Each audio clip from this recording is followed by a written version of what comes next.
오늘 저와 여러분들이 함께 읽은 이 본문 말씀 마가복음 10장 이 17절부터 27절까지의 이 말씀은 우리가 부자 청년에 대한 말씀으로 우리가 너무나 잘 알고 있는 말씀입니다. 하지만 아침마다 또한 날마다 이 새로운 하나님의 말씀이 오늘 우리에게 또한 새롭게 말씀으로 임할 줄 믿으시기를 바랍니다.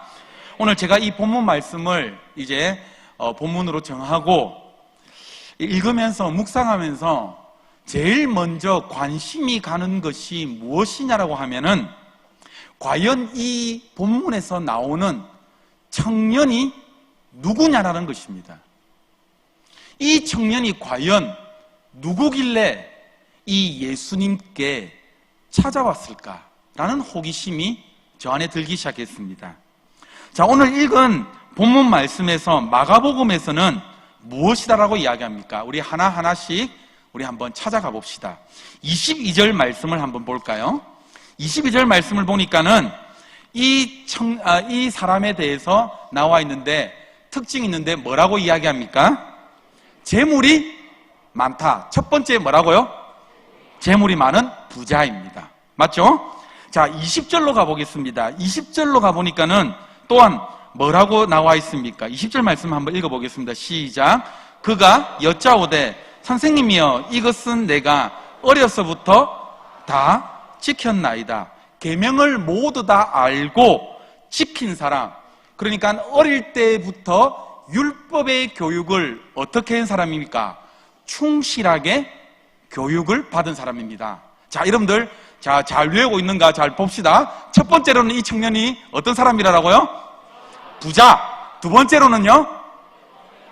율법을 어릴 때부터 어떻게 한 사람이라고요? 충실하게 교육을 받은 사람. 자, 또 한번 가보겠습니다. 자, 누가복음에 나옵니다. 마가복음에서는 나오지를 않습니다. 동일한 사건이 누가복음에도 나오는데요. 발음을 잘 해야 됩니다. 18장 18절입니다. 네. 자, 이제 PPT에 나와 있으니까는 한번 봅시다. 18장 18절 누가복음 읽어보겠습니다. 준비됐나요? PPT가 준비가 아직까지 안 되는 거 제가 넘겨드렸는데 누가복음 18장 18절입니다. 자, 네, 시작. 내가 무엇을 하여야 영생을 얻으리까? 자, 이 사람이 어떤 사람이라고 이야기합니까? 관리입니다. 관리, 아시겠죠? 자, 이 관리라는 말을 영어 성경에서는 이렇게 번역을 하고 있습니다. 통치자, 지도자, 이렇게 번역한 성경들도 있고요. 또한 종교 지도자라고 번역한 성경도 있습니다.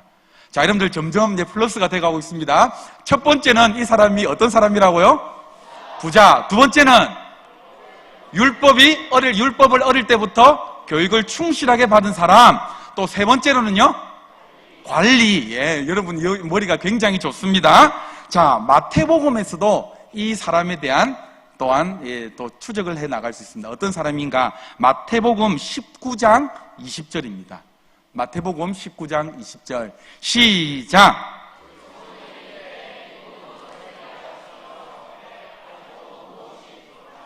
자, 이 사람의 특징 뭐라고 이야기했습니까? 청년입니다.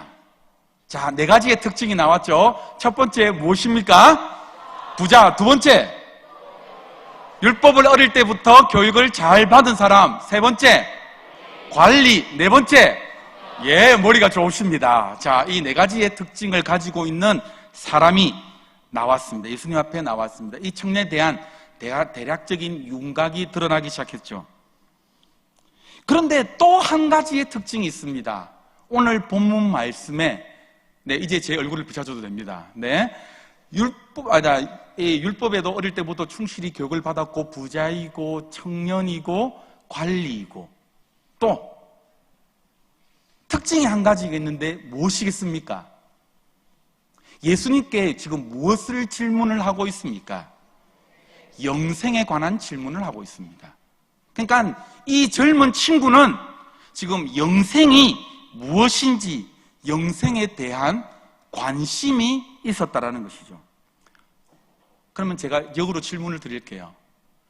도대체 이 청년에게 부족한 것이 무엇이 있을까요? 흔히 지나가는 말로 엄친아, 엄마 친구의 아들, 항상 저에게는 해당되지 않고 엄마 친구의 아들에 해당되는 젊었죠, 돈 많죠, 관직에 올랐죠, 율법을 충실히 배웠죠. 뭐 하나 빠질 게 없는 사람인 것 같습니다. 여러분들 다 그런 것은 아니지만 보통 돈이 많은 사람이면은, 재물이 많이 있는 사람이면은 영적인 문제에는 관심이 그렇게 많이 없습니다. 대부분 좀 돈이 없거나 좀 가난한 사람들이 영적인 문제에 관심이 좀 많이 있습니다. 그런데 이 사람은 돈도 많고 영적인 문제에 대한 관심도 많았다라는 것이죠. 게다가 어렸을 때부터 율법에 대한 교육을 잘 받아왔기 때문에 그 시대의 관점에서 본다라고 한다면 아주 반듯하게 성장한 청년이었습니다. 강남 8학군에서 자란 이 청년. 그래서 그런지 젊은 나이에 무엇에 올랐습니까? 관직에 올랐습니다. 여러분들 옛날 말처럼 개천에서 용단다는 말, 굉장히 요즘에는 힘든 말이 되어버렸습니다. 여러분들도 이 교육 시스템을 여러분들 잘 알고 계시기 때문에 청년들 잘 알고 계실 것입니다. 그런데 여러분들 한마디로 이 사람은 굉장히 유능한 사람이었다라는 것이죠. 그런데 이 사람이 지금 예수님께 찾아와서 무언가 요청을 합니다. 한번 대화를 한번 들어보십시오. 부자 청년이 그냥 예수님께 나오지도 않고 오늘 본문 말씀을 보니까는 예수님 앞에 무릎을 꿇습니다. 무릎을 꿇고 선하신 선생님, 저는 영원한 생명을 얻고 싶습니다. 그러면 도대체 무엇을 해야만 합니까? 예수님, 왜 나를 보고 선하다라고 이야기하느냐? 선하신 분은 하나님 한 분밖에 없으시다. 내가 계명을 잘 알고 있을 텐데 살인하지 말라, 간음하지 말라, 도둑질하지 말라, 거짓말하지 말라, 속이지 말라, 내 부모를 공경하라, 이런 계명을 지키면은 영원한 생명을 얻을 수 있을 것이다. 그러자 부자 청년이 아주 자신만만한 태도로 이야기합니다. 선생님, 그것은 제가 어려서부터 이 모든 계명들을 아주 자신 있게 제가 지켰습니다. 그러자 예수님께서 어떠한 표정으로요? 오늘 본문 말씀을 읽어보니까 매우 사랑스러운 표정으로 이야기하십니다. 사랑스러운 표현이 나와 있는데, 그런데 이 친구야, 한 가지 내가 부족한 것이 하나 있다. 그것이 무엇이냐? 내가 가진 모든 것을 팔아서 가난한 사람들에게 나누어 주라. 그러면 하늘에서 보화가 있을 것이다. 그리고 와서 나를 따르라라고 이야기합니다. 이 말씀을 들은 청년이 어떻게 합니까? 여러분들 반응이 어때요? 그냥 돌아갔습니까? 아니죠. 어떻게 돌아갔습니까? 매우 슬퍼하면서 어떻게 됐습니까? 떠나가 버렸습니다. 왜일까요? 그 사람은 일단 재물이 많이 있었기 때문이죠. 제가 돈 만 원만 들고 있다고 한다면 이 만 원 없어지는 것 별로 어려워하지 않는데, 여러분, 제가 만약에 한 1조 정도 들고 있다고 생각합시다. 1조 여러분들 감도 안 오시죠? 맞죠? 예. 제가 한 100억만 들고 있다고 합시다. 이 100억을 한꺼번에 모두 다 팔아가지고 준다? 저도 못할 것 같습니다. 예. 이게 바로 오늘 본문 말씀의 부자와 청년의 대화입니다. 그런데 오늘 이 성경 본문 말씀을 여러분들 읽으시면서 우리가 이 시간 한번 깊이 고민하고 생각을 해봐야 되는 질문이 무엇이냐라고 하면은, 이 질문을 여러분들 해야지만 오늘 말씀을 여러분들 제대로 이해를 할 수가 있어요. 왜 하필이면 예수님께서 이 청년에게 내가 가진 모든 것을 다 팔아서 가난한 사람들에게 주라라고 말씀하셨을까? 그리고 와서 왜 나를 따르라 라고 말씀하셨을까? 라는 질문입니다. 많은 사람이 이렇게 대답할는지도 모르겠습니다. 이것은 너무나 당연한 질문 아닙니까? 이 청년은 어릴 때부터 율법 교육을 아주 충실하게 받아온 청년입니다. 그러나 이웃에 대한 사랑을 전혀 실천하지 않았습니다. 그래서 예수님께서 그렇게 말씀하신 이유는 너가 율법을 머리로만 이해하는 것이 아니라 가슴으로 받아들여서 그 율법을 이웃 사랑으로 실천해라라는 뜻일 것이다 라고 우리가 이렇게 이해할 수도 있습니다. 그러나 여러분, 저는 이 대답 속에 매우 큰 오류가 있다고 생각됩니다. 그것이 무엇이다라면은 물론 그것도 중요하죠. 그런데 많은 기독교인들이 기독교와 이 휴머니즘을 구분을 잘 짓지를 못합니다. 심지어 기독교를 휴머니즘이라고 생각하는 사람들이 굉장히 많다라는 것이죠. 휴머니즘이라는 것은 인간주의, 인본주의를 뜻합니다. 그러니까 이런 이해를 가지고 있는 사람들은 기독교를 자선단체쯤을 생각을 하고 있다는 거죠. 특별히 세상 사람들이 우리 기독교인들을 볼 때에 이러한 시각에서 보는 경향들이 매우 높습니다. 우리가 전도를 하다 보면은 여러분들 어떤 말을 여러분들 자주 듣게 될까요? 요즘은 하도 교회가 욕을 먹어서 이런 말을 잘 듣지를 못하는데, 제가 여러분들 어릴 때만 해도 전도를 나가면은 예수를 믿으세요라 하면은 대부분 어른들이 어떠한 반응이신 줄 아십니까? 교회라는 곳은 너무나 좋은 곳입니다.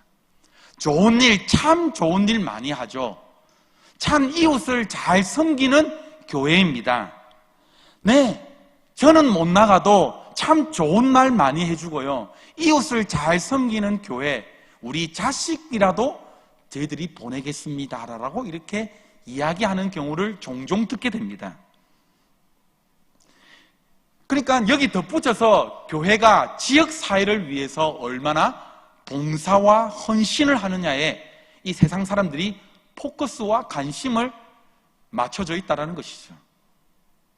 네, 맞습니다. 세상 사람들이 이야기하는 것처럼 교회가 학교도 지어야 되고 병원도 지어야 되고 고아원, 양로원도 지어야 되고 불쌍한 사람들 많이 도와주어야 되죠. 이 말이 틀리지는 않았습니다.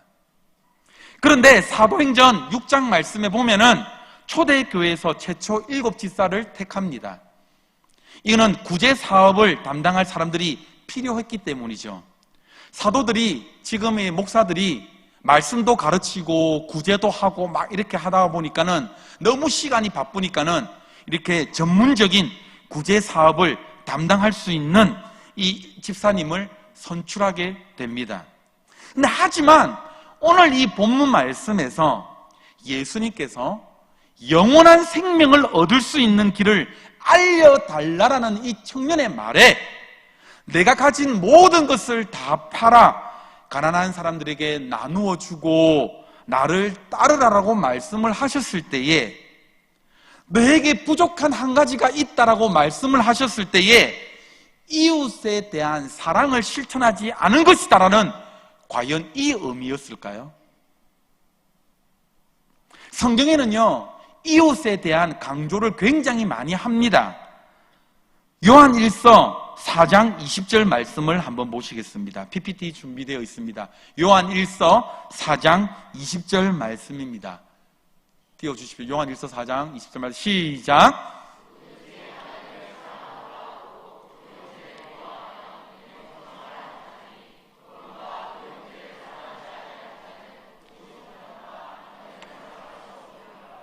우리가 하나님을 사랑한다라고 이야기하면서 그의 형제를 미워하면은 그를 뭐라고 이야기를 하고 있습니까? 거짓말쟁이라고 이야기합니다. 그러니까 내 이웃을 내 몸과 같이 사랑해라라는 말이 분명히 성경 말씀에 있습니다. 우리가 눈에 보이는 자기 형제도 사랑하지 못하면서 하나님을 사랑한다라는 말 자체가 어불성설인 것이죠. 그리고 야고보서 2장 15절부터 16절 말씀을 보면은 이렇게 나와 있습니다. 함께 한번 읽어보시겠습니다. 야고보서 2장 15절부터 16절 말씀입니다. 함께 한번 보시겠습니다. 시작.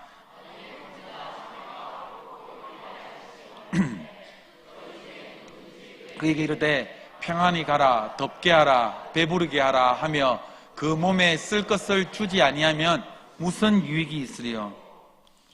그 사람에게 정작 필요한 것을 주지 아니한다라면은 그 사람에게 아무런 도움이 되지 않을 것이다라고 분명 성경 말씀에서 이야기를 합니다. 그러니까 위의 성경의 말씀들은 하나님을 믿는다라고 이야기하면서 사랑을 실천하지 않는 우리들의 약점을 정확하게 지금 지적을 하고 있는 것이죠. 그래서 봉사활동을 반대하는 사람은 없습니다, 여러분들.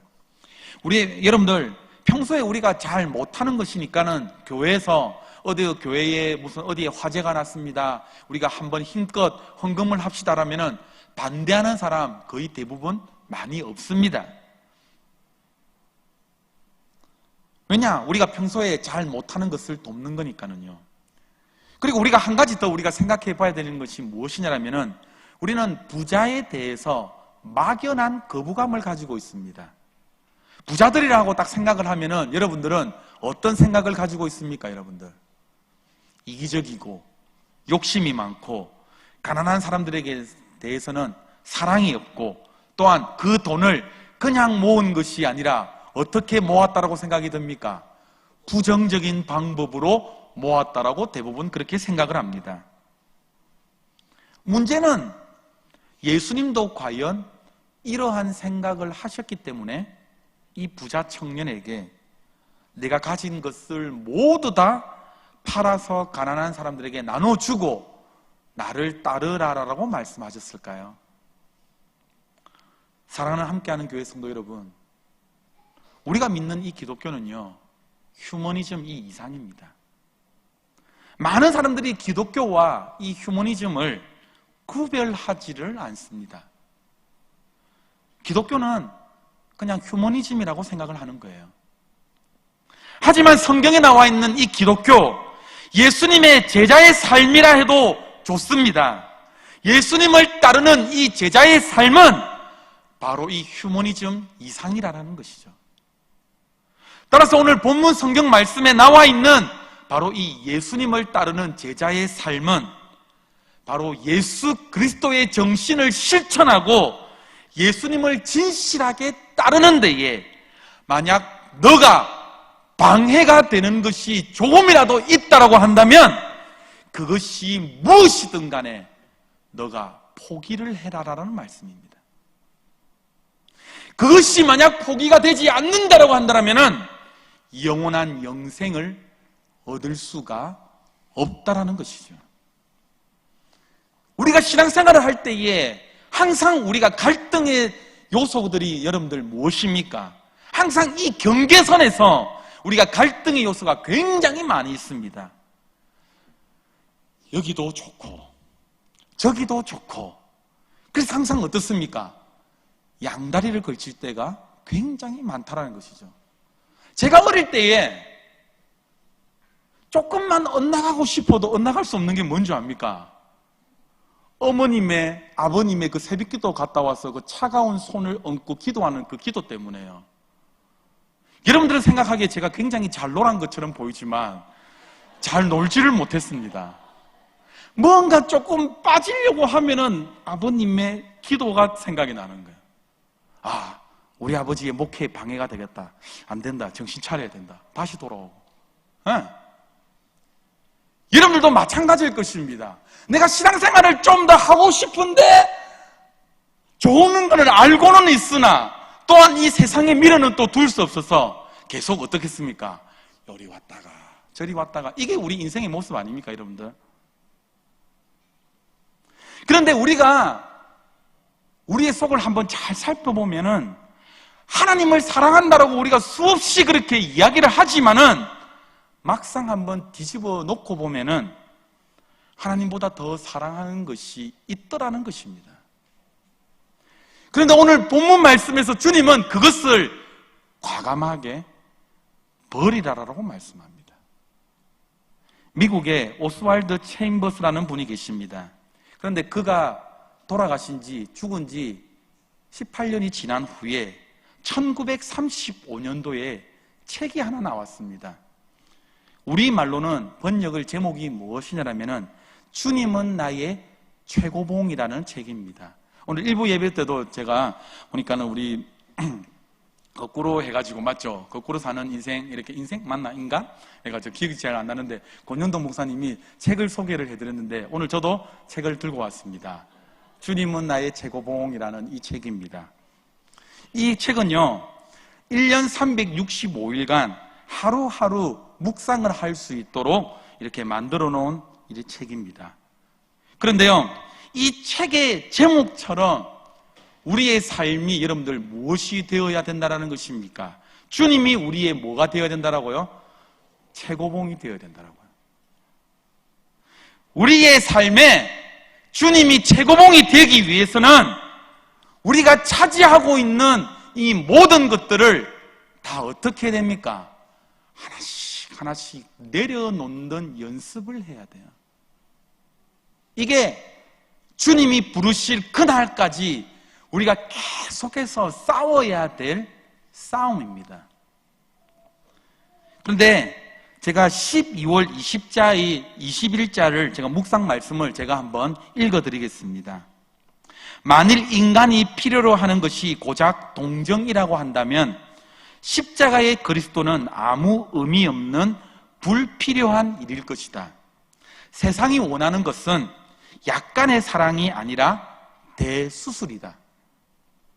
만일 당신이 동정심을 가지고 가난한 사람을 도와준다라고 한다면 당신은 그리스도에 대한 배신자가 될 것이다. 당신은 먼저 그리스도와 올바른 관계 위에 있어야 한다. 그리고 하나님을 인정하지 않는 인간적인 방법이 아니라 그분의 방법으로 다른 사람을 돕는 일에 자신을 온전히 헌신해야 한다라고 나와 있습니다. 여러분, 예수님께서 지금 이 부자 청년에게 너에게 한 가지 지금 부족한 것이 있다라고 지금 말씀하고 계십니다. 이 청년에게 있어서 한 가지 부족한 것이 여러분들 무엇입니까? 여러분들, 가진 돈을 포기를 못하는 거예요. 이 돈이 이 청년에게 그의 인생의 지금 최고봉인 거예요. 방해가 되는 것입니다. 저는 이렇게 생각합니다. 그리스도를 최고봉으로 삼는 일에 비단 방해가 되는 것이 돈뿐일까요, 여러분들? 우리는 이 모든 방해가 되는 것을 가지고 살고 있습니다.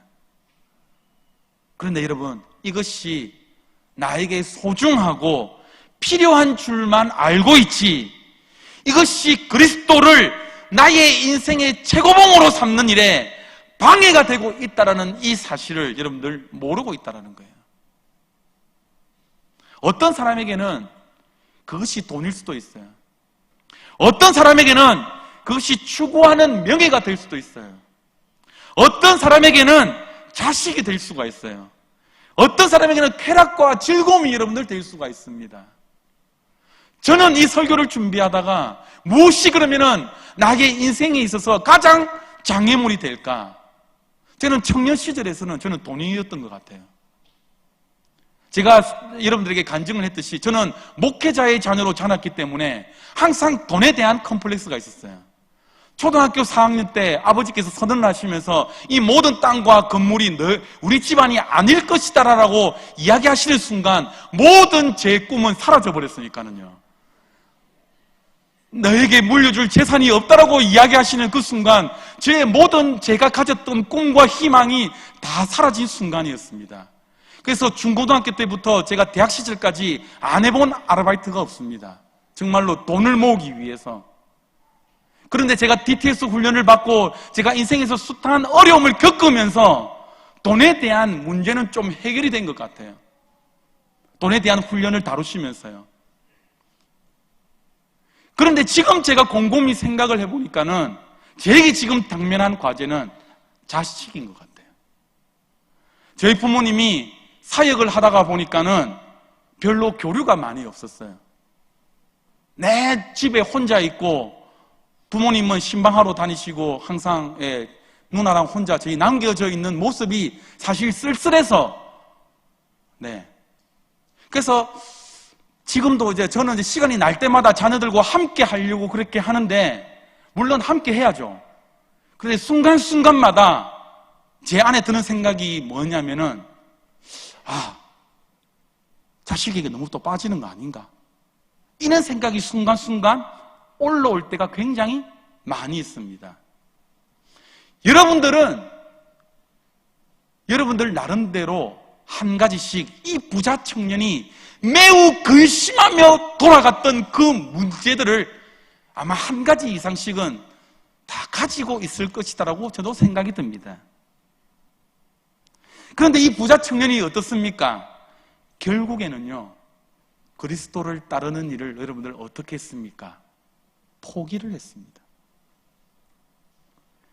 그는 영원한 생명을 얻고자 했지만은 그의 희망이 산산조각이 났던 것입니다. 오늘 마가복음에 나오는 이 부자 청년의 이야기를 여러분들 한번 뒤집어서 오늘 우리들에게 한번 질문을 한번 해보십시오. 왜 우리는 예수님의 제자로 살아간다라고 이야기하면서 왜 우리는 그 수많은 설교들을 우리가 듣고 있지만 예수 그리스도의 제자로 살아가는 일에 계속 실패를 겪고 있는가? 왜 우리는 예수 그리스도를 나의 인생의 최고봉으로 여기지를 못하는가? 이유가 여러분들 무엇입니까? 우리의 인생의 최고봉에 누구를 두기 때문입니까? 그리스도 외에 다른 것을 계속 두고 있기 때문입니다. 여러분, 우리는 이것을 끌어내리고요, 그 자리에 예수님께서, 그리스도께서 계시도록 이 작업이 여러분들 이루어져야 됩니다. 여러분들, 이 일이 어려운 일일까요? 네, 어려운 일입니다. 어려운 일이에요. 진짜 어려운 일이에요. 저도 순간순간, 저도 목회자로 살다가 보니까는 아이들이 조금씩 자라다 보니까는 돈에 대해서 자유했다라고 이야기하지만 아니요, 자유롭지 못한 제 모습을 또한 또 봅니다. 계속해서 하나님께서 다루셔야 되고 계속해서 훈련시켜야 되고 계속해서 하나님께 갈구하고 기도하고 이 모습들이 보여져야 된다는 거예요. 그러면 전혀 불가능한 일인가요? 이 부자 청년이 근심하며 돌아간 다음에 제자들을 불러 모으고 제자들에게 이야기합니다. 여러분들 오늘 본문 말씀을 한번 읽어보시겠습니다. 23절 말씀입니다. 23절 말씀부터 27절까지 한 목소리로 함께 한번 읽어보시겠습니다. 시작. 예수께서 둘러보시고 제자들에게 이르시되 재물이 있는 자는 하나님의 나라에 들어가기가 심히 어렵도다 하시니 제자들이 그 말씀에 놀라는지라.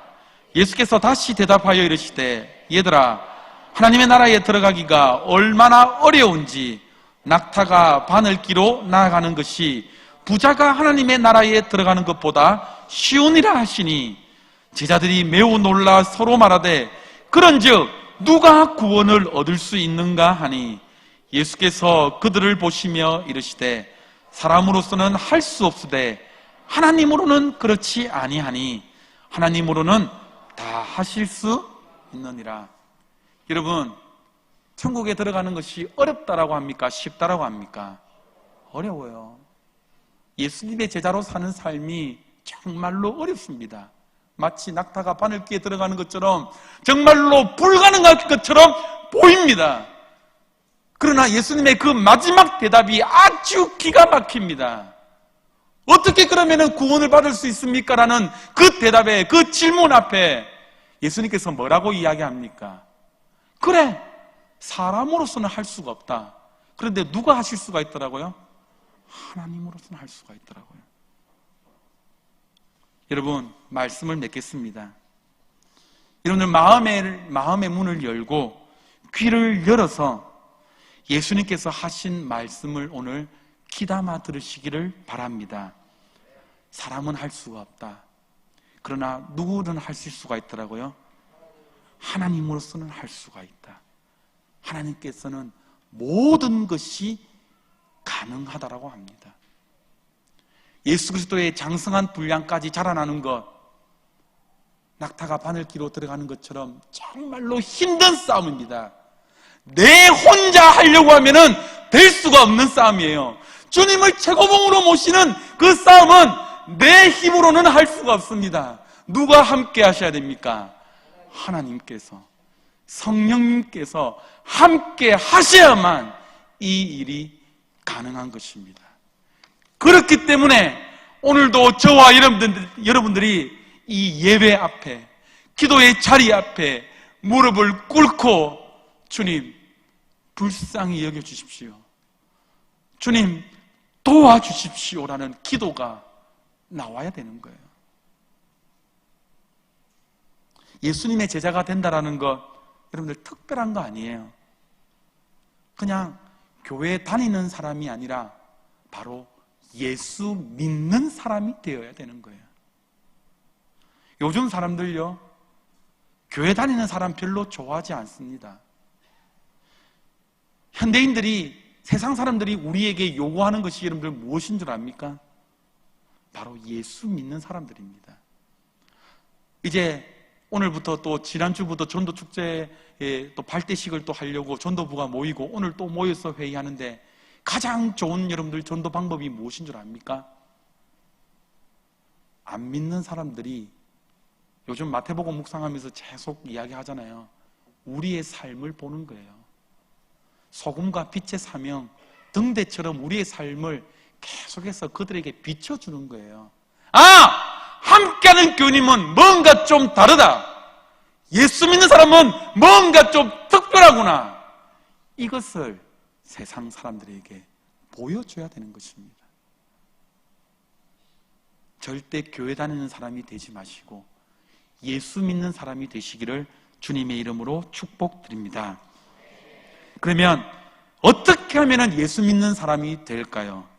우리 한번 따라해 봅시다. 십자가의 능력을 바로 알 때만 예수 믿는 사람이 될 수 있습니다. 여러분, 십자가의 도는요, 양면성을 가지고 있습니다. 십자가의 도는 멸망받는 사람, 그 사람들에게는 무엇으로 보입니까? 미련한 것처럼 보여요. 그러나 구원을 얻는 우리에게는 무엇이 여러분들 됩니까? 하나님의 능력이 됩니다. 이 사실을 굳게 믿으시기를 바랍니다. 여러분, 마지막 질문. 우리의 삶에 있어서 주님을 정말로 최고봉으로 여러분들 삼으십니까? 만약 최고봉으로 삼지 못한다고 한다면 우리에게 오늘 설교 제목처럼 한 가지 부족한 것이 무엇이 있을까요? 돈입니까? 명예입니까? 자식입니까? 건강입니까? 마치 이 청년처럼 슬퍼하며 근심하며 돌아가는 모습이 우리들의 모습이 아니기를 주님의 이름으로 축복드립니다.